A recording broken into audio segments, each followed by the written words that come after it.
So first control strategy we will use is manual control. In this mode, or in this using this strategy or this algorithm, you are the controller. You are changing the control output. In my case, I'm the one controlling the Arduino output. By the way, I have here Arduino Mega, and I also tested the circuit on the Arduino Nano. It was success with the Nano, except when I used the PI, for some reason didn't work well with MATLAB, so I switched back to the Mega. I tried the Arduino Uno. You don't have external control, or at least the one I test. I don't know the newer versions. So I'm using Arduino Mega to control my loop, and as you notice, I put it a box to eliminate the ambient light. As you know, now the light for me is noise. So you are changing the control output. There is no set point. The set point is only in your head. You choose, you have to remember, my PV, it's now in volt. So I need to have like a 3 volt, 3.5. You choose the number in your head and you change the output based on that. You have the disadvantage of manual. You have to be next to the loop 24/7 because it's not automatic if you decide to go manual control, and the accuracy based on your reaction speed. So the first thing first you will open the MATLAB, then you click on Simulink to open the Simulink, and you go with the blank module, but I already have my model, and you click on the libraries, and based on the libraries, you just drag and drop or use whatever library you want, either drag and drop or right click, so you just add them here.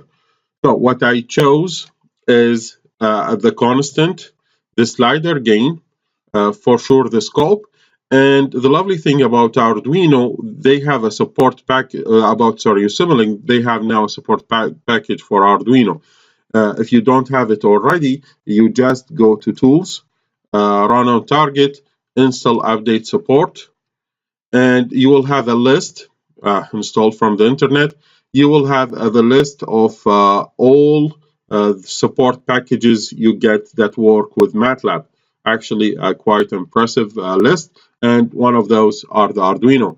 So you either have the Arduino for MATLAB or for Simulink.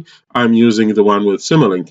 So once this installed, you can have it from the library. You can have a library, blocks for Arduino. I'm using the pulse width modulation because this is my output, and I'm using the analog input. I'm using pin 11 for the pulse width modulation, and for the analog input, I'm using analog input 1. I used a sample time 0.05 seconds. So every 0.05 second, I'll get a value from my Arduino. You just do the connection, and as you notice, there is no connection between the value I'm reading and the control output. My LED is facing my LDR for sure, so there is like a hidden connection here, but control-wise, I'm the connection. I will see how much is the current PV, and I will change the control output based on the set point in my head, so in order to get the value. Now, you have to go to the model configuration, and in the model configuration, your setting, you have to do some settings. So the solver, leave it at fixed. I use the sample time 0.5. I don't know if it is an auto, but this is the value I put. You go to hardware implementation and you choose what type of support you get. So I'm using the Arduino Mega, so I'm choosing the Mega. I use this example also for the Nano, that's why it was on the Nano. And automatically it will change all the configuration for the Mega. And the host board connection, the set port, he can automatically detect it. I remember once I had a problem with this, so I switched it back to manual, and from the manager, device manager of my PC, I checked it was COM6, so I put it here to 6. And okay, once everything is done, you are building this, you deploy this to the Arduino. So you are pressing this, and the configuration will change to a C language, and the Simulink will program your Arduino based on the configuration you have here. So it's kind of graphical programming now. So it will take a little bit time. After it finishes, I will change. Normally, in the if you worked with Simulink before, or this is your first time, you will have here the time put to simulate the stuff. So I don't want to simulate. I want to a real-time control of the Arduino. So I'm changing the time here to INF, mean infinity, and changing it here to the simulation mode to external, mean whatever I will change here will effectively immediately change in the Arduino.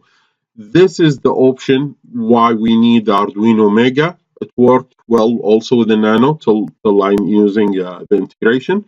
But the Mega refuse, at least till the version I checked, refused to be controlled in external mode. So now, once it is, now it's downloaded, finished, remember, put this to external, change this to infinity, and you will start simulation. It will take also some time, and we'll see how it will work.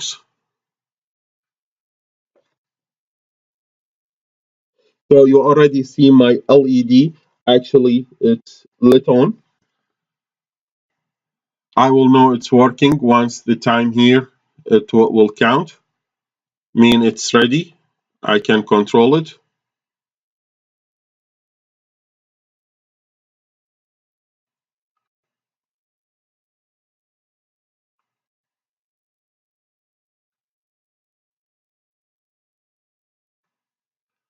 And I'm good now. You can see now the time is counting. So if I go to the slider gain, it's just multiplying a value 1 with this. I'm choosing the value between 0 and 255. Why 255? Because that's the pulse width modulation of the Arduino capability. 0 means 0 volt, 255 is 5 volt. So anything between, I'm controlling the LED. And you can see here that the intensity of the light is really changing. And not only this, I can read the PV value now based on this. So, and my controller output also, I'm putting this. So in order to see them both at the same time, so you can see it's 153. This is my control output, and you can see my PV, it's almost like 900. You have to remember my PV, it is the analog input of the Arduino, and its range value between 0 and 1024. 0 means 0, 1024 means 5 volt. That's the analog input. So let's assume in my head, that's why we said there is no set point. Let's assume I want the set point to be 600. So I'll change the input. I'll change the control output, sorry, till I'll get my PV to that value. And as you can see, it's not really a linear value. And you can see the intensity of the light is actually changing, and it's going down. So this is almost, I'm getting till 600 here, probably 650. So I'll reduce it. Yeah, now almost 600. So I have to increase it. I have to reduce it. So I will have to play with the control output, with the output of the Arduino directly till I get the set point in my head. So remember, the slider gain here represent the control output. does not represent a set point. There is no set point in manual control. So I'm changing the slider gain till I'll get the value. The lovely thing about the manual control is when you put it to a 0, mean the LED, as you can see, it's fully off, you will have your minimum value. So it's almost 300. That's why I put the box, so I can go lower. If I put even more in a darker area, I'll get even lower value. And if I put it to the maximum, I'll get almost 900 something, 950 probably, 75. So you can see this is the range, the maximum range my circuit or my loop can handle. This information is important for me because this is the range of the set point for the next control modes. So in on-off control or P or PI control, my set point will be between 300 and 950. I can't go below 300 and I can't go above the 950. So that's a lovely thing about, one of the loveliest thing about the manual control. I can know the behavior of my system. So this is, as you can see, the light also changing, and I can right away read the value of the PV. So this is how the manual control works. Now next we will go to the on-off control.